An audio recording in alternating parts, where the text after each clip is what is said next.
Welcome to मेंटोरा classes. आज हम पढ़ेंगे फंडामेंटल राइट। फंडामेंटल राइट का पार्ट 2 पढ़ेंगे। पार्ट 1 में हम कुछ नॉर्मली पढ़ा था थोड़ा सा। आज हम फंडामेंटल राइट को पढ़ेंगे। इसमें क्या देखते हैं कि हमने ये कल परिचय तो पढ़ लिया था, और मूल अधिकारों का उद्देश्य क्या होता है। मूल अधिकारों का हमने कल ये भी पढ़ा था कि राजनीतिक लोकतंत्र की स्थापना करना और सर्वांगीण विकास करना। व्यक्ति का सर्वांगीण विकास के लिए मूल अधिकार जरूरी है। और मूल अधिकारों की संख्या कितनी है संविधान में? आज भारत के संविधान में मूल संविधान में थे 7 मूल अधिकार। आज वर्तमान में 6 मूल अधिकार। हमने 6 के नाम देख लिए थे, और आज हम देखेंगे यहाँ से मूल अधिकार की स्थिति हमने देख ली। वर्तमान में मूल अधिकार के क्रम हमने देख लिए थे। मूल अधिकारों की विशेषता भी हमने देख ली थी कि मूल अधिकार होते हैं जो कि असीमित नहीं है, सीमित है, और इसका रक्षक होता है वो सुप्रीम कोर्ट होता है, और ये स्थायी नहीं है। इसको संविधान संशोधन करके संशोधित किया जा सकता है, निलंबन भी किया जा सकता है, राष्ट्रपति के द्वारा निलंबित किया जाता है। लेकिन अनुच्छेद 20 और अनुच्छेद 21 को निलंबित नहीं किया जा सकता है। अनुच्छेद 19 निलंबित हो जाता है वो, लेकिन सशस्त्र विद्रोह के आधार पर अगर आपातकाल लगता है तो अनुच्छेद 19 भी निलंबित नहीं होता है। लेकिन युद्ध बाहरी आक्रमण है तो अनुच्छेद 19 स्वतः निलंबित हो जाता है। इसकी कुछ सीमाएं हैं, वो अनुच्छेद 31 क, ख और ग इसके द्वारा सीमित की जाती है, इसका दायरा सीमित है। और सशस्त्र बल के लिए अनुच्छेद 33 में बात करी है, मार्शल लॉ के लिए अनुच्छेद 34 में बात करी है, और कानून बनाने के लिए इस पूरे सबके ये मौलिक अधिकार है, उनको लागू करवाने के लिए विधानमंडल द्वारा कानून, मतलब संसद के द्वारा कानून बनाया जाता है। और ये अधिकार संसद को ही दे रखा है, केवल इस राज्य की विधानमंडल को नहीं, विधानसभाओं को नहीं दे रखा है, क्योंकि संसद को इसलिए दे रखा है कि भारत के अंदर एकरूपता बनी रहे, देश के अंदर एकरूपता बनी रहे। इसलिए हम आज का हमारा टॉपिक यहाँ से होगा महत्वपूर्ण अनुच्छेदों का विवरण। जैसे कि समता का अधिकार है, जो कि अनुच्छेद 14 से लेके अनुच्छेद 18 तक की बात कर रखी है। अनुच्छेद 14 में क्या दे रखा है कि विधि के समक्ष समता की बात कर रखी है अनुच्छेद 14 में। अनुच्छेद 15 में क्या है? धर्म, मूल, वंश, जाति, लिंग, जन्म स्थान, ये 5 शब्द है, इनके आधार पर भेदभाव नहीं किया जा सकता। धर्म, मूल, वंश, जाति, लिंग, जन्म स्थान, इनके आधार पर भेदभाव नहीं किया जा सकता। राज्य भेदभाव नहीं करेगा। और आगे अनुच्छेद 16 में कहा लोक नियोजन यानी सरकारी नौकरी में अवसर की क्षमता, ये अनुच्छेद 16 में कहा। अनुच्छेद 17 में कहा अस्पृश्यता का अंत यानी छुआछूत का अंत बोला। अनुच्छेद 18 में कहा उपाधियों का अंत है, जो जिसमें सेना और विद्या को छोड़ के, मतलब शिक्षा के लिए और सेना के लिए उपाधि दी जा सकती है, वो भी मेडल बोलते हैं, उसको पुरस्कार बोलते हैं, लेकिन ना कि उपाधि। तो उपाधियों का अंत अनुच्छेद 18 के अंदर है। अस्पृश्यता का अंत अनुच्छेद 17 में। लोक नियोजन में समता की बात करें तो 16 है, और भेदभाव निषेध की बात करें, और भेदभाव किसके आधार पे? धर्म, मूल, वंश, जाति, लिंग, जन्म स्थान के आधार पे राज्य या व्यक्ति भेदभाव नहीं करेगा, वो तो अनुच्छेद 15 में। और विधि के समक्ष, अगर विधि के समक्ष समता की बात करें तो अनुच्छेद 14 है। तो ये तो समता के अधिकार थे। आगे हम स्वतंत्रता का अधिकार बढ़ेंगे। तो स्वतंत्रता में ये कौन कौन से होंगे? अनुच्छेद 19 से 22 तक की बात करिए। अनुच्छेद 19 में 6 प्रकार की स्वतंत्रता दे रखी है। अनुच्छेद 19 में 6 प्रकार की स्वतंत्रताएं दे रखी है। कौन कौन सी है? बोलने का, सम्मेलन करने का, संघ बनाने का, संसरण यानी घूमने का, निवास करने का यानी वहीं रहने का, और वृत्ति यानी व्यापार करने का। ये अधिकार किसमें? अनुच्छेद 19 में दे रखा है। अनुच्छेद 20 में कहा है कि अपराधों के लिए दोष सिद्धि के संबंध में संरक्षण की बात कर रखा है। व्यक्ति ने कोई अपराध किया और अपराध करके दोष सिद्ध हो गया, तो उसके संबंध में जो संरक्षण उस व्यक्ति को मिलेगा, उसकी बात कर रखी है अनुच्छेद 20 में। अनुच्छेद 21 में बात करिए कि व्यक्ति के प्राण और दैहिक स्वतंत्रता की बात कर रखी है। अनुच्छेद 21 का ये बाद में जोड़ा हुआ, लेकिन ये 86वां संविधान संशोधन करके जोड़ा, जो कि प्रारंभिक शिक्षा का अधिकार बात कर रहा है। प्रारंभिक शिक्षा की बात कर रखी है इसमें। 6 वर्ष से 14 वर्ष तक के बच्चों को निःशुल्क शिक्षा की बात करी। ये पहले मूल डीपीएसपी थे, जो कि संविधान में संशोधन करके डीपीएसपी थे, तो ये संशोधन करके मूल अधिकार बना दिया, जो कहाँ जोड़ा गया? अनुच्छेद 21 के अंदर। अनुच्छेद 22 में बताया कि गिरफ्तारी और निरोध से संरक्षण की बात कर रखा है। किसी व्यक्ति को गिरफ्तार करना है तो उसके लिए, व्यक्ति के लिए अधिकार कौन कौन से होंगे, उसके संरक्षण के लिए अधिकार कहाँ पर होगा? अनुच्छेद 22 में बात कर रखी है। गिरफ्तारी 2 तरफ से होगी, वो हम आगे पूरा विस्तार में पढ़ेंगे। अगर तीसरा अनुच्छेद, तीसरा मतलब मूल अधिकार है वो है शोषण के विरुद्ध अधिकार, जो कि अनुच्छेद 23 व 24 में बात कर रखी है। अनुच्छेद 23 में कहा है कि बालात श्रम यानी फोर्स्ड लेबर, जबरदस्ती किसी से काम नहीं करवाया जा सकता, और मानव व्यापार, मानव का व्यापार करना, वो भी उस पर रोक लगाई गई है। वो किस में लगा रखी है? अनुच्छेद 23 के अंदर लगी। अनुच्छेद 24 में बताया कि कारखानों में, फैक्ट्रीज होती है उसमें बच्चों के नियोजन पर रोक लगानी, कि वहां पे बच्चों के द्वारा काम नहीं करवाया जाए फैक्ट्री के अंदर, उस पर रोक लगाने के लिए कौन सा अनुच्छेद है? अनुच्छेद 24 है। चौथा अनुच्छेद, चौथा हमारा मूल अधिकार है वो धर्म की स्वतंत्रता है, जिसमें अनुच्छेद 25 से 28 तक की बात कर रखी है। अनुच्छेद 25 में कहा है कि धर्म को मानने, आचरण करना और उसका प्रचार करने की क्या है? स्वतंत्रता दे रखी है अनुच्छेद 25 के अंदर। व्यक्ति धर्म को मान सकता है, धर्म का आचरण कर सकता है जो भी उसका धर्म के अकॉर्डिंग, और उनका धर्म के प्रचार भी कर सकता है। ये स्वतंत्रता अनुच्छेद 25 में दे रखी है। अनुच्छेद 26 के अंदर धार्मिक कार्यों के प्रबंधन की स्वतंत्रता दे रखी है। अनुच्छेद 26 है जो व्यक्तियों को क्या करता है? धार्मिक कार्य करने, उसके प्रबंधन करना है, उसके प्रबंधन के लिए स्वतंत्रता किसमें दे रखी है? अनुच्छेद 26 में दे रखी है। धर्म की अभिवृद्धि के लिए करों से मुक्ति, मतलब धर्म की अभिवृद्धि के लिए कर है उससे मुक्ति दे रखी है, वो किसमें दे रखी है? अनुच्छेद 27 में। और अनुच्छेद 28 में दिया है शिक्षण संस्थानों में धार्मिक शिक्षा या उपासना में उपस्थित होने की स्वतंत्रता, यानी धार्मिक शिक्षा देने की वो वर्जित कर रखा है कि शिक्षण संस्थानों में, वो कौन से? अनुच्छेद 28 के अंदर बात कर रखी है कि धार्मिक शिक्षा में उपस्थित होना, उससे स्वतंत्रता किसको दे रखी है? अनुच्छेद 28 के अंदर दे रखी है। अब मूल अधिकार, नेक्स्ट है मूल अधिकार संस्कृति व शिक्षा संबंधी अधिकार, जो कि अनुच्छेद 29 से 32 की बात कर रखी है।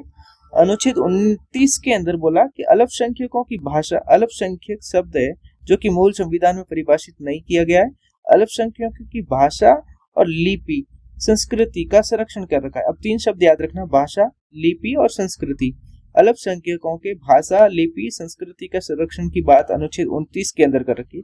अनुच्छेद 30 की बात करें तो अल्पसंख्यकों को शिक्षण संस्थान खोलने का अधिकार है। अल्पसंख्यकों को शिक्षण संस्थान खोलने का अधिकार किसमें दे रखा है? अनुच्छेद 30 में। और 29 में बात की जाए तो भाषा, लिपि, संस्कृति का संरक्षण दे रखा है। अल्पसंख्यकों के लिए ही ये पूरा अनुच्छेद है, मतलब मौलिक अधिकार है संस्कृति और शिक्षा संबंधी। आगे है उपचार, संवैधानिक उपचारों की बात करिए, अनुच्छेद 32 के अंदर दे रखा है। अनुच्छेद 32 कहता है रिट जारी करने का अधिकार है, जो कि सुप्रीम कोर्ट के पास भी है और हाई कोर्ट के पास भी है रिट जारी करने का अधिकार। रिट जारी करने का अन्य न्यायालयों को भी अधिकार मिल सकता है अगर संसद चाहे तो। अभी वर्तमान में सिर्फ 2 कोर्ट ही है, सुप्रीम कोर्ट और हाई कोर्ट, जिनको रिट जारी करने का अधिकार दिया गया है, संसद के द्वारा दिया जाता है ये अधिकार। इसमें सबसे पहले रिट 5 प्रकार की रिट जारी कर सकता है कोर्ट: बंदी प्रत्यक्षीकरण, परमादेश, प्रतिच्छेद, उत्प्रेषण, अधिकार परीक्षा। ये 5 प्रकार की रिट जारी कर सकता है, सुप्रीम कोर्ट भी कर सकता है और हाई कोर्ट भी कर सकता है। आगे अनुच्छेद 33 में, अनुच्छेद 33 किसके बारे में बात करते हैं? सशस्त्र बलों की, बल के लिए बात करते हैं। संसद है सशस्त्र बलों और खुफिया एजेंसियों के अधिकारों पर कटौती कर सकती है, मतलब ये काम संसद के पास दे रखा संसद को, कि संसद चाहे तो अनुच्छेद 33 के तहत सशस्त्र बलों और खुफिया एजेंसियों के अधिकारी है उन पे क्या करते हैं, उनके मूल अधिकारों में कटौती की जा सकती है। ये अनुच्छेद 33 के द्वारा की जाएगी। मार्शल लॉ, वो अनुच्छेद 34 में बात करी, मार्शल लॉ के रिलेटेड में बात अनुच्छेद 34 में। सैन्य शासन के द्वारा, सैन्य शासन यानी सेना का शासन के दौरान मूल अधिकार प्रतिबंधित हो सकते हैं। अगर कहीं सेना का शासन यानी सैन्य शासन लगा है, मार्शल लॉ लग गया, तो वहां पे मूल अधिकार क्या हो जाएंगे? प्रतिबंधित हो जाएंगे। अनुच्छेद 35 कहता है कि कुछ मूल अधिकार है उनको प्रभावी बनाने के लिए, कानून बनाने के लिए शक्ति केवल संसद के पास है। ये कुछ मूल अधिकार है, जैसे अनुच्छेद 17 है, इसको लागू करना है, इसको प्रभावी बनाने के लिए एक कानून बनाना पड़ेगा, तो वो कानून कौन बना सकता है? केवल संसद बना सकती है। ये कहाँ पे लिख रखा है? अनुच्छेद 35 में कहा है कि ये केवल पार्लियामेंट ही कानून बना सकती है। राज्य विधानसभा या विधानमंडल नहीं बनाए जा सकते, राज्य विधानमंडलों के पास में ये अधिकार नहीं दिया गया। तो ये था अनुच्छेद, हमने एक छोटे सी विवरण देखा। हम देखते हैं अनुच्छेद 12 से शुरुआत करते हैं। पहला अनुच्छेद, मतलब मौलिक अधिकारों के अंदर पहला अनुच्छेद यही है, अनुच्छेद 12 और 13 को देखते हैं। तो उसमें क्या, भाग 3 के अंदर उद्देश्य के लिए राज्य में क्या शामिल होगा, मतलब ये जो कहा है कि राज्य की परिभाषा, राज्य में कौन आएगा अनुच्छेद 3 के अनुसार। तो देखते हैं केंद्र के हिसाब से तो भारत सरकार आएगी और संसद आएगी। संसद भी राज्य की अंदर राज्य की परिभाषा में आएगी और भारत सरकार राज्य की परिभाषा में आएगी। राज्य में देखते हैं तो राज्य सरकार है और विधानमंडल। स्थानीय स्तर पे देखें तो नगर पालिकाएं, पंचायतें, जिला बोर्ड, ये तीनों किस में आएंगे, राज्य की परिभाषा में आएंगी, मतलब राज्य हैं, ये तीनों ही राज्य हैं। ऐसा आगे अन्य में कौन आएगा, वैधानिक है, गैर वैधानिक निकाय जैसे कि LIC है, ONGC है, शेल है, ये सारे क्या हो जाएंगे, राज्य, ये राज्य कहलाएंगे। आगे निजी इकाइयों में अगर राज्य कहते हैं तो उसको कह सकते हैं, यदि कोई निजी इकाई है राज्य की संस्था के रूप में काम कर रही है तो वह भी राज्य मानी जाएगी। राज्य की संस्था के रूप में बोला जाए तो यानी गवर्नमेंट का हिस्सेदारी 51% है तो वो राज्य कहलाया जाएगा। कोई भी निजी इकाई है जिसमें 51% योगदान गवर्नमेंट का है तो राज्य की परिभाषा में राज्य कहलाया जाएगा। अनुच्छेद 12 के अकॉर्डिंग वो राज्य की परिभाषा में माना जाएगा। मूल अधिकारों से असंगत विधियां, ये जो कि अनुच्छेद 13 में दे रखा, हमने अभी अनुच्छेद 12 पढ़ा, मोटा मोटा देखा जाए तो कहेंगे कि केंद्र में भारत सरकार, संसद, और राज्य में देखा जाए तो राज्य सरकार है और विधानमंडल, और स्थानीय बोर्ड पे देखा जाए तो नगर पालिका, पंचायतें, जिला बोर्ड आएंगे। वैधानिक यानी मतलब कानून बना के बनाया हुआ और संस्थान है या गैर वैधानिक संस्थान है जैसे कि LIC है, ONGC है, ये सारी क्या है, राज्य कहलाएगी। निजी इकाई भी राज्य कहला सकती है 51% अगर ये योगदान गवर्नमेंट का है तो। ये था हमारा अनुच्छेद 12। अनुच्छेद 13 देखते हैं हम, मूल अधिकारों से असंगत विधियां, मतलब मूल अधिकार है उसको हनन करने वाली कोई अगर विधियां है उसकी बात कहाँ कर रखी है, अनुच्छेद 13 के अंदर। अनुच्छेद 13 में विधि की ही बात कर रखी है। एक बात बोला जाए तो विधियों की बात किसमें कहा है, कानून की बात में अनुच्छेद 13 में कहा है। पहली बात ये देखो कि अनुच्छेद 12 है वो कि कानून कौन बनाएगा। अनुच्छेद 12 कह रहा है कि कानून कौन बनाएगा, अनुच्छेद 13 कह रहा है कानून में क्या बनेगा, मतलब कानून किस किस को कह सकते हैं, विधि में क्या होगा, तो हम अनुच्छेद 13 में ये होगा। तो देखते हैं मूल अधिकारों का उल्लंघन करने वाली विधियां हैं वो क्या हो जाएगी, शून्य हो जाएगी, शून्य मानी जाएगी। न्यायिक समीक्षा इस अनुच्छेद 13 में ही दे रखा है। ये सुप्रीम कोर्ट ने बताया कि न्यायिक समीक्षा है वो अनुच्छेद 13 के अंदर है। उच्चतम न्यायालय ने अनुच्छेद 32 और अनुच्छेद 226, ये अनुच्छेद 226 है जो कि हाई कोर्ट के पास में पावर है रिट जारी करने की। अनुच्छेद 32 है वो सुप्रीम कोर्ट के पास है पावर। विधियों को अवैध घोषित करने की शक्ति भी देता है कौन, न्यायिक समीक्षा है। अनुच्छेद 32 और अनुच्छेद 226 को विधियों को अवैध घोषित करने की शक्ति देता है। ये विधियों को अवैध घोषित करने की शक्ति कौन देगा, अनुच्छेद 32 और 226 से बात कर सकते हैं। ये इसको न्यायिक समीक्षा बोलेंगे या जुडिशियल रिव्यू बोलते हैं। विधि में क्या शामिल होगा, ये लॉ है, हम जो लॉ भी बोल रहे हैं लॉ, उसमें क्या क्या शामिल होगा। तो स्थायी विधियां होगी, उसमें कौन बना सकता है, संसद बना सकता है और विधानमंडल यानी राज्य बना सकते हैं। अस्थायी विधियां सरकार के अध्यादेश के द्वारा यानी जैसे राष्ट्रपति अध्यादेश जारी कर सकते हैं या राज्यपाल अध्यादेश जारी कर सकते हैं। तो अध्यादेश की द्वारा अगर कोई विधि बनती है तो वो कैसी विधियां होगी, अस्थायी, क्योंकि ये 6 महीने तक ही प्रभावी रहती है। 6 महीने के बाद में इनको विधानमंडल के सामने समक्ष प्रस्तुत करना होता है। प्रत्यायोजित विधान है वो क्या होंगे, आदेश हो सकता है, गवर्नमेंट आदेश निकाल सकती है, नियम बना सकती है, उपविधि और अधिसूचना, ये 4 शब्द है देखना, आदेश, नियम, उपविधि और अधिसूचना, ये क्या होंगे, प्रत्यायोजित विधान होंगे। विधि का बल रखने वाली अगर कोई रूढ़ि है या परंपराएं हैं वो भी लॉ ही माना जाएगा। अगर ऐसी कोई रूढ़ि या प्रथाएं हैं जो विधि का बल रखती है तो उसको भी हम क्या माने जाएंगे, लॉ ही माना जाएगा। लॉ 4 टाइप से हो सकता है, स्थायी, अस्थायी, प्रत्यायोजित और विधि का बल रखने वाली रूढ़ि या प्रथा, ये 4 टाइप के होंगे। आगे हम देखेंगे कि अनुच्छेद 13 घोषित क्या करता है कि मूल अधिकारों का हनन करने वाली विधियां हैं वो क्या होगी, शून्य हो जाएगी। ये कौन कहता है, सुप्रीम कोर्ट या हाई कोर्ट उन्हें अवैध घोषित कर सकते हैं। ये शक्ति केशवानंद भारती 1973 के मामले में मूल ढांचे का हिस्सा बना दिया गया। अनुच्छेद मतलब ऐसा कह सकते हैं कि अनुच्छेद 13 है वो मूल ढांचे का हिस्सा है। ये किसमें बताया, अनुच्छेद मतलब ये अनुच्छेद 13 मूल ढांचे का हिस्सा होगा, ये केशवानंद भारती केस में है। सुप्रीम कोर्ट और हाई कोर्ट मतलब कोर्ट ने ही बताया। ये बताया कि अगर कोई ऐसी विधि बना दी गई जो कि मूल अधिकारों का हनन करेगा तो वो अवॉइड की जाएगी, मतलब शून्य हो जाएगी। ये ऐसा कोर्ट का कहना। केवल नागरिकों को प्राप्त मूल अधिकार, ऐसा मूल अधिकार के अंदर ऐसे भी हैं जो केवल भारतीय नागरिकों को ही प्राप्त है, विदेशियों को नहीं होते हैं। वो कौन कौन से हैं वो हम देखेंगे। 5 है ऐसे अधिकार, मूल अधिकार कौन कौन से केवल भारतीय नागरिकों को प्राप्त है, विदेशियों को नहीं है। वो कौन कौन से? अनुच्छेद 15, 16, 19, 29 और 30। हम ऐसे याद रखेंगे। 15, 16 एक कंटिन्यू नंबर है, 19 बीच में रखो और 29 व 30 ये दोनों ऐसे याद रखो तो ये याद हो जाएगा। 15, 16, 29, 30 और एक 19 को याद रखना। और आगे का अनुच्छेद, ये तो अनुच्छेद 13 था।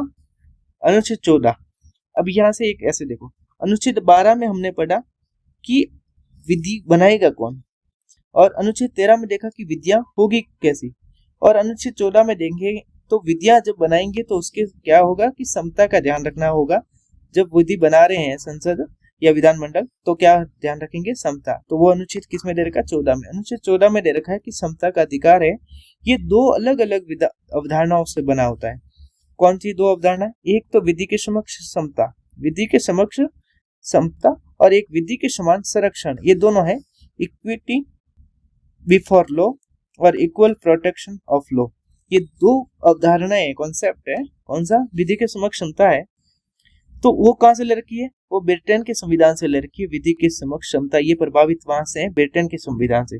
इसकी प्रकृति कैसी है? ये एक नकारात्मक प्रकृति। क्यों? क्योंकि ये रोकने का काम करती है। समक्ष यानी मतलब कह रही है कि आप ऊपर नीचे कानून नहीं बना सकते हो, क्या समानता का नियम पालन करना है, इसलिए क्या सरकार को करती है? रोकती है। इसलिए नकारात्मक अवधारणा। इसका अर्थ क्या है?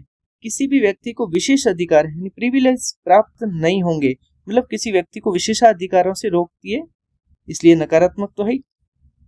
कोई भी व्यक्ति अमीर गरीब अधिकारी गैर अधिकारी कानून से ऊपर नहीं हो सकते। ये कौन कहता है? विधि के समक्ष क्षमता। इसी में अनुच्छेद 14 में ही दूसरी अवधारणा है कि विधियों के समान संरक्षण। ये हमारा कहां से ले रखा है? अमेरिका से ले रखा है। अमेरिका से प्रभावित है, स्रोत है अमेरिका। और इसकी प्रकृति कैसी? जैसे इसकी प्रकृति नकारात्मक थी तो इसकी प्रकृति पॉजिटिव है, सकारात्मक है। इसका अर्थ कैसे? समान परिस्थितियों में समान व्यवहार। इसमें तो कहा था कि विशेष अधिकारों का मतलब कि विशेष अधिकार नहीं मिलेंगे, प्रिविलेज से छूट मतलब नहीं मिलेगा, ऐसा बताया। और इसमें क्या बताया कि समान परिस्थितियां हैं तो समान व्यवहार किया जाएगा। अगर असमान परिस्थितियां हैं तो व्यवहार भी असमान किया जा सकता है। ये इसमें सकारात्मक है, थोड़ा पॉजिटिवनेस रखा है। और समान विधि के अंतर्गत समान व्यक्तियों के अंतर्गत सभी व्यक्तियों के लिए क्या बनाएंगे? समान नियम बनाएंगे। ये किसमें बोला कि विधियों के समान संरक्षण में बात करा कि समान परिस्थितियां हैं तो व्यवहार भी समान किया जाएगा। अगर विधि समान है तो उसमें व्यक्तियों के लिए समान का नियम बनाएंगे। विधियों के लिए जैसे कि समान विधि के अंतर्गत सभी व्यक्तियों को क्या मिलेगा? समान नियम मिलेंगे। तो ये था हमारे अनुच्छेद 14। आगे अनुच्छेद में देखो, इसी में कहा कि विधि का शासन है, रूल ऑफ लॉ। हमने उसको देखा कि प्रतिपादक किसका है। यहाँ पे ये एक विधि का शासन है। इन्होंने ब्रिटेन के न्यायवादी है जो कि एवी डाइशी, इन्होंने प्रतिपादक, इन्होंने नियम दिया कि विधि का शासन होना। इसमें मूल तत्व कहाँ है? अनुच्छेद 14 में विधि का शासन शब्द है, उसी से प्रभावित है। मूल तत्व यही है। और भारत में क्या स्थिति है इसकी विधि रूल ऑफ लॉ की? तो बताया कि उच्चतम न्यायालय ने माना है कि अनुच्छेद 14 संविधान का मूल ढांचा है, इसे संशोधन द्वारा भी खत्म नहीं किया जा सकता है। हमने अभी पहले पढ़ा कि अनुच्छेद 13 है, उसका भी हिस्सा मूल ढांचे का है, और अनुच्छेद 14 है, ये भी किसका? बेसिक स्ट्रक्चर का भाग है। अपवाद है, अनुच्छेद 14 के भी कुछ अपवाद है, वो देखते हैं हम। कि वर्ग विधान, क्लास लेजिस्लेशन की बात कर रखी है। अनुच्छेद 14 है, वर्ग विधान का निषेध करता है। वर्ग विधान का निषेध करता है मतलब वर्ग विधान को रोकता है अनुच्छेद 14। तर्क संगत वर्गीकरण कैसा है? मतलब रीजनेबल क्लासिफिकेशन सरकार कर सकती है, वो इसका अपवाद है अनुच्छेद 14 का। समता के समक्ष क्षमता, मतलब विधि के समक्ष क्षमता की बात उसमें कर रखी है अनुच्छेद 14 में। ऐसे इसमें कह रहा है कि रीजनेबल क्लासिफिकेशन सरकार कर सकती है, लेकिन कैसा क्लास, इसमें क्या होगा? लेकिन ये विधि होगी, विधि द्वारा व्यक्तियों और वस्तुओं के तर्क संगत वर्गीकरण की अनुमति देता है। ये कैसे होगा? विधि के द्वारा ही तर्क संगत वर्गीकरण होना चाहिए, वो अलाउ करता है। शर्त क्या होगी? वर्गीकरण मनमाना नहीं होना चाहिए, विधि के अकॉर्डिंग होना चाहिए, विधि के अनुसार होना चाहिए, बल्कि विवेकपूर्ण भी होना चाहिए। आगे का कि क्षमता के अपवाद में देखते हैं हम कि क्षमता का नियम है वो निरपेक्ष नहीं है, क्योंकि इस पे भी कुछ अपवाद हैं। तो वो अपवाद क्या है? पहला, राष्ट्रपति और राज्यपाल की बात करेंगे तो अनुच्छेद 361 है वो इसका अपवाद है। अगर पूछा जाए कि अनुच्छेद 361 किसका अपवाद है, तो अनुच्छेद 14 का 361 अनुच्छेद अपवाद है मूल अधिकारों में। अपने कार्यकाल में किए गए कार्यों के लिए किसी कोर्ट में जवाबदेही नहीं होंगे। कौन? राष्ट्रपति और राज्यपाल दोनों ही किसी भी कोर्ट में जवाबदेही नहीं होंगे। जो भी उन्होंने अपने कार्यकाल के दौरान कार्य किए हैं उनका जवाब देने के लिए कोर्ट के अंदर कोर्ट जवाबदेही, मतलब ये राज्यपाल या राष्ट्रपति जवाबदेही नहीं होंगे। पद पर रहते हुए राष्ट्रपति और राज्यपाल पद पर रहते हुए कोई दांडिक यानी मतलब ऐसा क्रिमिनल कोई कार्रवाई शुरू नहीं की जा सकती है। जब तक राष्ट्रपति और राज्यपाल अपने पद पर हैं तब तक कोई क्रिमिनल कार्रवाई शुरू नहीं की जा सकती है और न ही कोई गिरफ्तारी इनकी की जा सकती है। और दीवानी मामले में बोला जाए तो कि कार्रवाई के लिए इनको 2 महीने का पूर्व नोटिस देना होना जरूरी है। कि राष्ट्रपति और राज्यपाल के लिए अगर दीवानी मामले के लिए कोई कार्रवाई शुरू करनी है तो उनको जब कार्रवाई शुरू करने से पहले उनको 2 महीने पूर्व उनको नोटिस देना होगा। ये था राष्ट्रपति और राज्यपाल के लिए अनुच्छेद 361 के अंदर। अनुच्छेद 105 व अनुच्छेद 194 ये भी अपवाद है अनुच्छेद 14 का।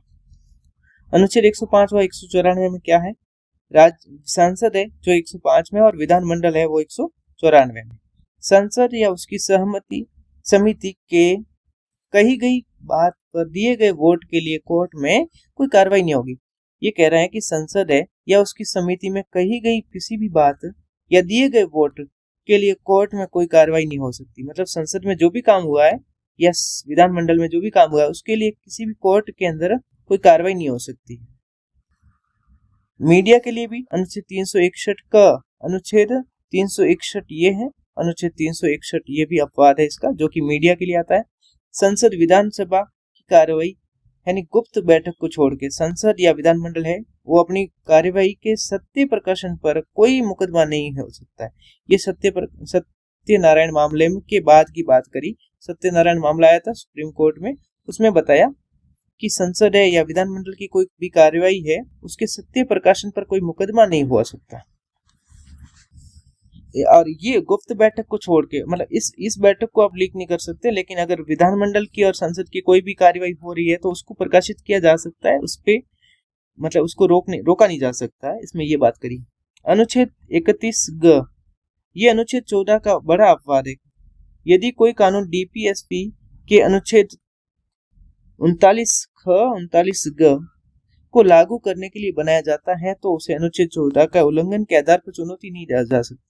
कि एक साइड तो अनुच्छेद 14 है और एक साइड अनुच्छेद 39 ख और अनुच्छेद 39 ग ये है, तो ये अगर टकराते हैं तो अनुच्छेद 14 है ना वो हार जाएगा और अनुच्छेद 39 ख और ग जीत जाएंगे। मतलब ये कहा कि वहां पे इसको प्रभावी बनाया जा सकता है। उसमें सुप्रीम कोर्ट का कथन है कि जहां अनुच्छेद 31 ग आता है वहां से अनुच्छेद 14 चला जाता है। ये सुप्रीम कोर्ट ने कहा है कि अनुच्छेद 14 और अनुच्छेद 31 ग एक साथ में नहीं रह सकते, तो वहां पे प्रभावी कौन बनाया जाए, किसको बनाया जाएगा? अनुच्छेद 31 ग को। अनुच्छेद 14 को मतलब देखा नहीं जाएगा, यहाँ से चला जाएगा, मतलब ऐसा कह सकते हैं। आगे एक और अपवाद है विदेशी न्यायिक शासन के लिए। मतलब विदेशी न्यायिक है और शासकों के लिए क्या कहा? इन्हें फौजदारी और दीवानी मुकदमों से मुक्ति प्राप्त है। कि विदेशी न्यायिक है और शासक है उनको फौजदारी यानी दीवानी मतलब फौजदारी यानी क्रिमिनल और दीवानी इन दोनों से मुक्ति दे रखी है। हमारे आगे अनुच्छेद है 15 नंबर।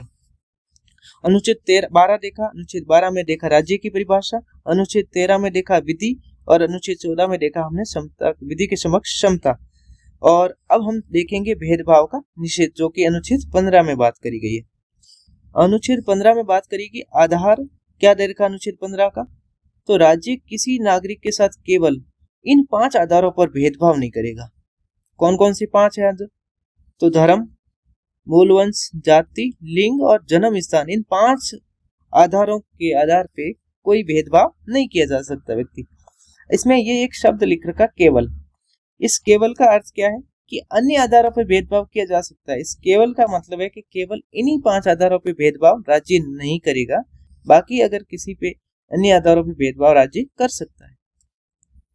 सार्वजनिक स्थलों पर प्रवेश, ये किसमें दे रखा है? अनुच्छेद 15 2 के अंदर दे रखा है। सार्वजनिक स्थल जैसे कि दुकान है, सार्वजनिक होटल्स है, कुएं हैं, तालाब, स्नान घाट आदि के उपयोग से किसी को भी नहीं रोका जाएगा। ये अनुच्छेद 15 2 में कहा गया है कि दुकानों में, होटलों में, सार्वजनिक होटलों में, कुओं में, तालाबों में, स्नान घाटों में किसी को रोका नहीं जा सकता। ये प्रावधान राज्य और निजी व्यक्ति दोनों के खिलाफ में उपलब्ध है। ये हमने कल परसों भी हम पढ़ रहे थे, तो राज्य और निजी व्यक्तियों के खिलाफ में कौन सा अनुच्छेद बताया था?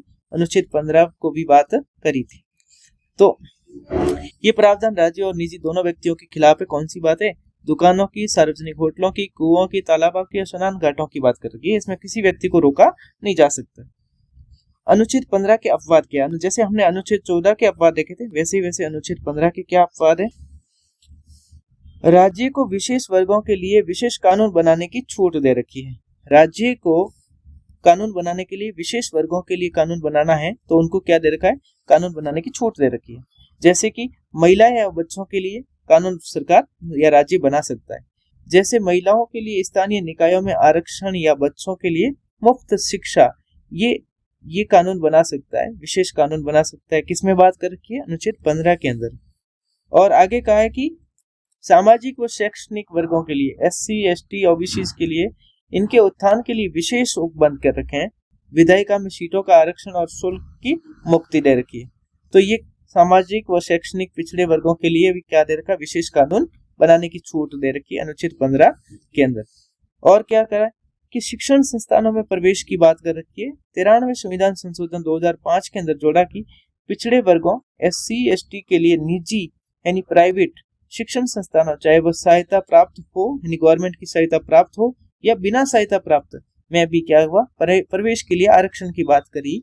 ये अनुच्छेद 15 के अंदर है। आगे इसका अपवाद देखते हैं। तो अल्पसंख्यक शिक्षण संस्थानों के लिए ये बात लागू नहीं होगी। कौन सी? ये वाली बात कि 93वें संविधान संशोधन करके 2005 में शिक्षण संस्थानों में प्रवेश की बात करी, प्रवेश में आरक्षण, ये प्रावधान अल्पसंख्यक शिक्षण संस्थान है उन पे ये लागू नहीं होगा। ये क्वेश्चन आता रहता है, यूपीएससी में आ रखा है कि अल्पसंख्यक शिक्षण संस्थानों को इससे क्या मिल रखी है? छूट मिल रखी है। शिक्षण संस्थानों में आरक्षण की बात कर रखी है ना, इससे ये छूट मिल रखी है अल्पसंख्यक शिक्षण संस्थानों में। ये प्रावधान लागू नहीं होगा। शैक्षणिक संस्थानों में ओबीसी का आरक्षण देखते हैं। संवैधानिक आधार क्या था? तो 93वें संविधान संशोधन अधिनियम 2005, ये जैसे कि अभी हमने ये पूरा देखना है। 93वें संविधान संशोधन है, ये इसका आधार है। इसके तहत में राज्य को सामाजिक और शैक्षणिक रूप से पिछड़े वर्गों के लिए एक निजी संस्थानों प्राइवेट इंस्टीट्यूट्स में सहित सभी शैक्षणिक संस्थानों में प्रवेश के लिए विशेष प्रावधान करने की शक्ति मिली। ये कहा कि 93वां संविधान संशोधन करके संसद ने क्या कहा कि गवर्नमेंट की तो सारी संस्थान, लेकिन प्राइवेट की भी संस्थानों के अंदर क्या किया जाएगा?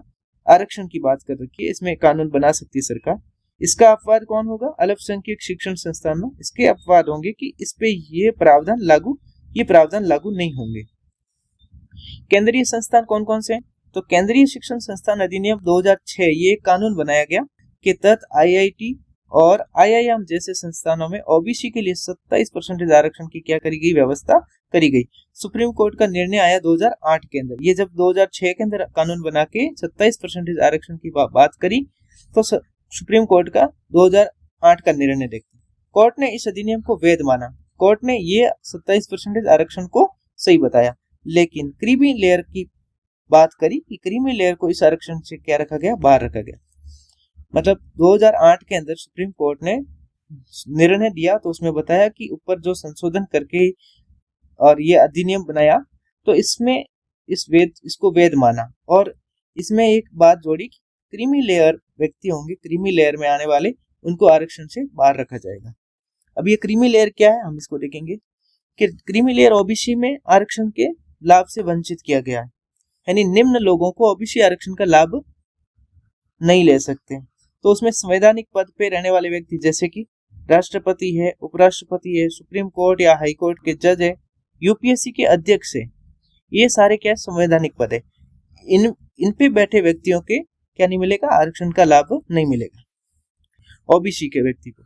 और ओबीसी के व्यक्ति दूसरा, जैसे सरकारी सेवा में कोई व्यक्ति है, ग्रुप ए की सेवा है, क्लास 1 या ग्रुप बी की है या क्लास 2 की कोई अधिकारी है, तो उनको भी वो भी क्रीमी लेयर में आएंगे और उसको भी ओबीसी में आरक्षण का लाभ नहीं मिला जा सकता। पेशेवर में कौन कौन पेशेवर से व्यक्तियों को लाभ नहीं मिलेगा, तो डॉक्टर है उनको भी नहीं, वकीलों को, इंजीनियर्स को, कलाकार है, लेखक है, इनको भी क्या नहीं मिलेगा, आरक्षण का लाभ। ओबीसी के अंदर आरक्षण का लाभ नहीं मिलेगा। आय सीमा क्या रखेगी ओबीसी में क्रीमी लेयर की, जिनके पास परिवार की सालाना आय है, परिवार की बोला, परिवार की सालाना आय 8 लाख रुपए से अधिक हो, या उस पहले ये सीमा कम थी लेकिन समय समय पर बढ़ाई जाती है, तो ये अभी 8 लाख का प्रावधान कर रखा है कि 8 लाख से परिवार की आय है वो 8 लाख से अधिक है, तो वो ओबीसी में कहाँ पे आएगा, क्रीमी लेयर में आएगा। और क्रीमी लेयर में आया तो उनको आरक्षण का लाभ नहीं मिलेगा।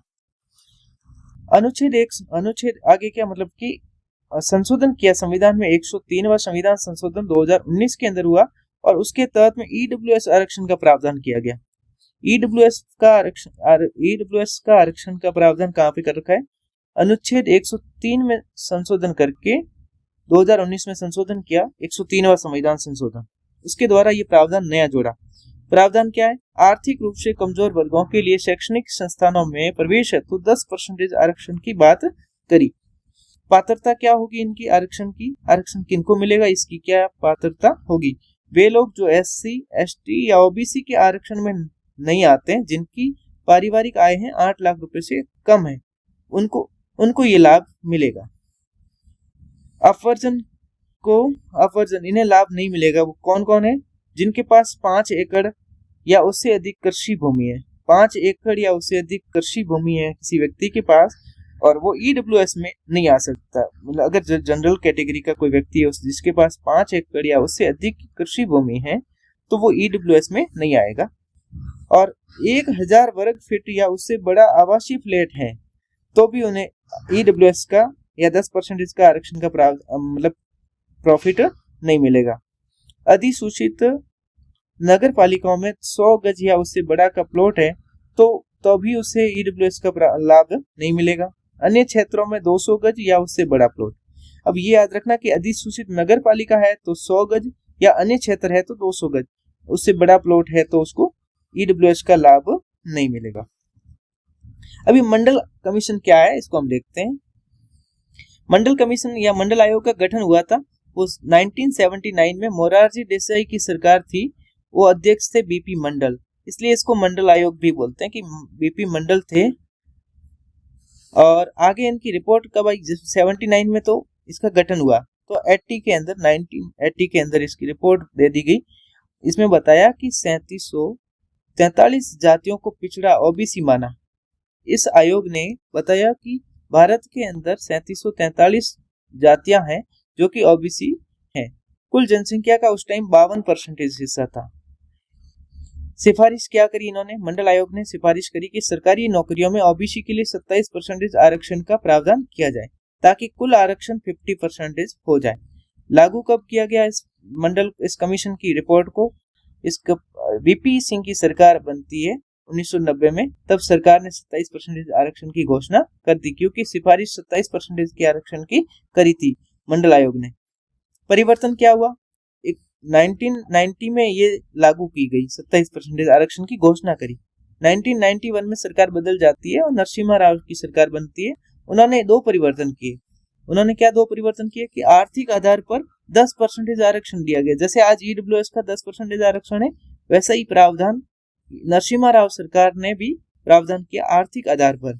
आज भी ईडब्ल्यूएस का आधार है वो आर्थिक आधार है, तो वैसे आर्थिक आधार पर 10% आरक्षण का प्रावधान किया उच्च जातियों के गरीबों के लिए, जिसे कोर्ट से उसे उस समय रद्द कर दिया था। कोर्ट ने ये रद्द कर दिया था, अवैध मान लिया था। ओबीसी में गरीबों को प्राथमिकता देगी, ओबीसी में गरीबों को प्राथमिकता दे रखी। मैंने बताया कि नरसिम्हा राव सरकार ने 2 परिवर्तन किए थे, वो कौन कौन से, एक तो 10% आरक्षण गरीबों के लिए, उच्च जाति के गरीबों के लिए, और दूसरा प्रावधान किया कि ओबीसी के अंदर भी 2 भाग बना दिए कि गरीबों की प्राथमिकता दी, ओबीसी में भी गरीबों को क्या दी गई, प्राथमिकता। मंडल केस बोलते हैं। इसमें एक केस सुप्रीम कोर्ट में केस आता है मंडल केस, जिसमें इंदिरा शाहनी केस है 1992। सुप्रीम कोर्ट का ऐतिहासिक फैसला जिसने आरक्षण के नियम तय किए। सुप्रीम कोर्ट ने इसमें आरक्षण के क्या किए, नियम तय किए। वैधता क्या रखी, 27% आरक्षण है, ओबीसी को वैध माना। जो 27% ओबीसी को आरक्षण दिया गया वो क्या माना, वैध माना। इसको इस केस में बताया, इंदिरा शाहनी केस में सुप्रीम कोर्ट ने बोला। और इसमें एक नया प्रावधान वो क्रीमी लेयर की भी बात करी कि उन्नत वर्गों को आरक्षण से बाहर रखा जाए। उन्नत वर्ग यानी मलाईदार परत यानी मतलब क्रीमी लेयर में आने वाले व्यक्तियों को आरक्षण से बाहर रखा जाए। प्रमोशन में कोई आरक्षण नहीं होगा, केवल नियुक्ति के समय ही आरक्षण का लाभ उठाया जा सकता है। सीमा क्या रखी कि कुल आरक्षण है वो 50% से अधिक नहीं होना चाहिए। 50% लिमिटेशन तय कर दी कि 50% से अधिक सीमा आरक्षण की नहीं होनी चाहिए। ये इंदिरा शाहनी केस में ही सुप्रीम कोर्ट ने बताया था। और असाधारण स्थितियों में इसको छोड़ के, असाधारण स्थिति है तो 50% की लिमिट क्रॉस हो सकती है, लेकिन सामान्यतः 50% की लिमिट में ही आरक्षण रहेगा। बैकलॉग का क्या नियम दिया कि खाली सीटें होगी आगे ले जाई जा सकती है, लेकिन 50% का जो आरक्षण का नियम है वो नहीं टूटना चाहिए। तो ये सुप्रीम कोर्ट ने इंदिरा शाहनी केस में ये ऐतिहासिक फैसला देके आरक्षण के नियम तय किए। क्या क्या बताया इंदिरा शाहनी केस में, जो कि कब आया था, 1992 में। बहुत प्रसिद्ध केस है, जिसमें बताया कि जैसे केशवानंद भारती केस है वैसे वैसे ये इंदिरा शाहनी केस भी 1992 का है। बहुत बड़ा केस है, जिसमें सुप्रीम कोर्ट ने क्या इसके आरक्षण के नियम प्रावधान तय किए थे, जिसमें बताया कि 27% ओबीसी के लिए, क्रीमी लेयर की बात करी गई, पदोन्नति में आरक्षण नहीं मिलेगा ये बात करी। सीमा बताया कि 50% से अधिक नहीं हो सकता आरक्षण। बैकलॉग की बात की गई, ये खाली सीटें अगर होती है तो वो अगली बार वैकेंसी में ले जाई जा सकती है, लेकिन 50% आरक्षण का नियम है वो नहीं टूटना चाहिए, ये बात करी थी इसमें। कोर्ट के फैसले पलटे, ये अब जैसे ये कोर्ट ने बता तो दिया कि पदोन्नति में आरक्षण नहीं और 50% इसकी सीमा या बैकलॉग की, तो ये सारे संसद क्या करेगी, इसको बदल देगी आगे। कोर्ट के फैसले को पलटने वाले संशोधन, अब कोर्ट के फैसलों को सरकार बदल देगी। कैसे बदलती है, सरकार ने कोर्ट के फैसले को प्रभाव को कम करने के लिए संविधान में संशोधन किया। 77वां संविधान संशोधन 1995। अब यह 1992 के अंदर केस आया था और इसका जजमेंट आने के बाद में 1995 में सरकार ने कौन सा संविधान संशोधन किया, 77वां।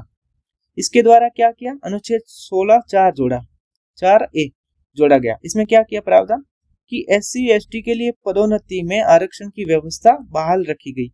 उसका प्रतिनिधित्व कम है, तो यदि उनका प्रतिनिधित्व कम है तो प्रमोशन में भी आरक्षण की व्यवस्था बहाल रखने का मतलब है जारी रखी, मतलब लगातार कंटिन्यू रखी। क्योंकि सरकार, सुप्रीम कोर्ट ने यह मना कर दिया था कि प्रमोशन में आरक्षण नहीं मिलेगा, केवल नियुक्ति के समय मिलेगा। तो लेकिन संसद ने इसको बदल दिया 1995 में इसको बदल के क्या किया कि अगर SC और ST की कम्युनिटी में पदोन्नति में भी आरक्षण की व्यवस्था बहाल रखी। फिर 81वां संविधान संशोधन 2000 में कर रखा है। ये इसमें क्या कहा 81वां संविधान संशोधन में कि अनुच्छेद 16 और 4ख जोड़ा, 4क और 4ख जोड़ा, मतलब 4A और B जोड़ा। प्रावधान क्या किया कि बैकलॉग रिक्तियों को एक अलग समूह माना जाएगा। इसमें जैसे बताया था कि बैकलॉग होगा वो आगे ले जाया जा सकता है, लेकिन 50% नियम को नहीं तोड़ा जाएगा। इसमें कहा कि ये रिक्तियां हैं जो बैकलॉग है वो उसको एक अलग समूह माना जाएगा, वे उस वर्ष की 50% सीमा में नहीं गिनी जाएगी। यानी बैकलॉग भरने की में 50% सीमा पार हो सकती है। ये सरकार ने प्रावधान किया, संविधान में संशोधन किया 81वां ऐसे करके। 85वां संविधान संशोधन 2001 में हुआ। उसमें कहा कि SC/ST के लिए पदोन्नति में आरक्षण के साथ परिणामिक ज्येष्ठता, ये बहुत पूछा जाता है, परिणामिक ज्येष्ठता का नियम लागू होगा। कब, जब SC/ST के पदोन्नति में आरक्षण की बात करी तो उसमें परिणामिक ज्येष्ठता की भी बात करी, उसमें यह नियम लागू होगा। 76वां संविधान संशोधन 1994 में हुआ। उसमें क्या हुआ, तमिलनाडु के आरक्षण नियम जैसे कि अनुच्छेद 69% को नवी अनुसूची में डाल दिया गया। नवी अनुसूची में क्या होता था, न्यायिक समीक्षा से बचाया जा सकते, इसलिए इसको क्या किया 76वां संविधान संशोधन करके नवी अनुसूची में डाल दिया। इस बात को तमिलनाडु सरकार ने आरक्षण का अधिनियम बनाया था 69%, उसको नवी अनुसूची में डाल दिया क्योंकि ये 50% से ज्यादा हो रहा था, इसलिए इसको न्यायिक समीक्षा से बचाने के लिए संसद ने क्या किया, इसमें डाल दिया नवी अनुसूची में। और 81वां संविधान संशोधन 2000 में हुआ, तो इसमें बैकलॉग की बात करी हमने, और 76वां संविधान संशोधन करके हमने ये बात करी। अन्य महत्वपूर्ण तथ्य में क्या क्या आएगा, तो एक रामनंदन समिति बनती है 1993 में, तो इसमें क्रीमी लेयर की पहचान के लिए गठित की गई थी कि क्रीमी लेयर में कौन कौन आएंगे, उसकी बात किस कर रखी थी, रामनंदन समिति। एनसीबीसी बनता है 1993 में, राष्ट्रीय पिछड़ा वर्ग आयोग बोलते हैं इसको, का गठन कब हुआ, संसद के द्वारा अधिनियम लाया गया जो कि 1993 में। अब ईडब्ल्यूएस में आरक्षण की बात कर रखी है। सरकारी नौकरियों में 103वां संविधान संशोधन 2019 के अंदर हुआ। सरकारी नौकरियों में ईडब्ल्यूएस के लिए आरक्षण की बात करी, वो 103वां संविधान संशोधन किया। प्रावधान क्या है, केंद्र सरकार की नौकरियों में आर्थिक रूप से कमजोर वर्गों के लिए 10% आरक्षण की बात करी। अनुच्छेद कौन से, अनुच्छेद 16(6) में बात कर रखी है। अनुच्छेद 16(6) में सरकारी नौकरियों में आरक्षण की बात है। पात्रता क्या होगी, वही जो शिक्षण संस्थानों के लिए थी, यानी अनुच्छेद 15 में बात करी है वही अनुच्छेद 16(6) में भी होगी। पारिवारिक आय कितनी होगी, 8 लाख से कम। 5 एकड़ की बात कर रखी है। 100 गज और 200 गज हमने ये भी आगे पीछे पढ़ लिया था। एग्जाम्पशंस किसको मिल रखा है, यानी छूट, ये मतलब ईडब्ल्यूएस का आरक्षण इन व्यक्तियों को भी मिलेगा जैसे इनको एग्जाम्पशन दे रखा है, किनको, वैज्ञानिक है कोई या तकनीकी पदों को आरक्षण से बाहर रखा गया कि वे ग्रुप ए के सबसे निचले ग्रेड से ऊपर हो और अनुसंधान के कार्य कर रहे हो, तो उनको भी क्या दे रखी, छूट दे रखी। अनुच्छेद 17, हमने अनुच्छेद 16 पढ़ा, सरकारी नौकरियों में समता की बात करी थी। अनुच्छेद 17 में कहा ये पूर्ण निषेध है, मतलब ये एब्सोल्यूट, भारत के संविधान में मौलिक अधिकारों में अनुच्छेद 17 है वो क्या है, एब्सोल्यूट है। भारत के संविधान में मौलिक अधिकार एब्सोल्यूट नहीं है, सामान्यता, लेकिन अनुच्छेद 1 है जो कि कौन सा, अनुच्छेद 17, जो कि पूर्णतः निषेध है, यानी एब्सोल्यूट है, इसका कोई अपवाद नहीं है। अस्पृश्यता यानी अनटचेबिलिटी को समाप्त कर दिया गया और इसका किसी भी रूप में कोई आचरण निषिद्ध नहीं है।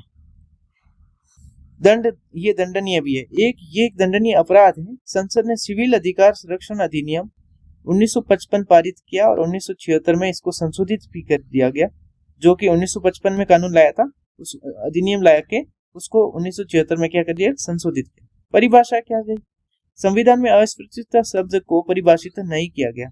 संविधान में अस्पृश्यता शब्द को कहीं पे भी परिभाषित नहीं किया गया। ये टेस्ट सीरीज में कई बार क्वेश्चन पूछा रखा है, अस्पृश्यता शब्द संविधान में परिभाषित है, तो इसको परिभाषित नहीं किया गया। मैसूर उच्च न्यायालय, इसका अर्थ है ऐतिहासिक रूप से चली आ रही कुप्रथा है, न कि सामान्य सामाजिक बहिष्कार। ये था अनुच्छेद 17। अनुच्छेद 18 देखते हैं, उपाधियों का अंत। राज्य द्वारा उपाधियां यानी टाइटल देने पर रोक लगाएगी ताकि समानता बनी रहे। राज्य क्या करता है, कोई उपाधि नहीं देगा, जैसे सेना और विद्या अकेडमिक को छोड़ के बाकी किसी में भी कोई उपाधि नहीं दी जाएगी, और इसमें भी उपाधि नहीं होती है, ये होता है पुरस्कार। नागरिकों को क्या है कि कोई भी भारतीय नागरिक है वो विदेशी राज्य से कोई उपाधि स्वीकार नहीं करेगा, ये पहला प्रावधान। दूसरा प्रावधान विदेशियों के लिए, भारत में लाभ के पद पर अगर कार्य कर रहा है कोई विदेशी, तो राष्ट्रपति की सहमति के बिना विदेशी उपाधि नहीं ले सकता है। भेंट या उपलब्धि, कोई भी व्यक्ति या नागरिक हो चाहे विदेशी हो जो राज्य के अधीन पद पर हैं, तो राष्ट्रपति की सहमति के बिना किसी विदेशी राज्य से कोई भी भेंट या उपलब्धि स्वीकार नहीं करेगा, उनको राष्ट्रपति की सलाह लेनी पड़ेगी, सहमति लेनी पड़ेगी। ये था अनुच्छेद 18 जो कि उपाधियों का अंत। हम अगली क्लास में हम पढ़ेंगे अनुच्छेद 19।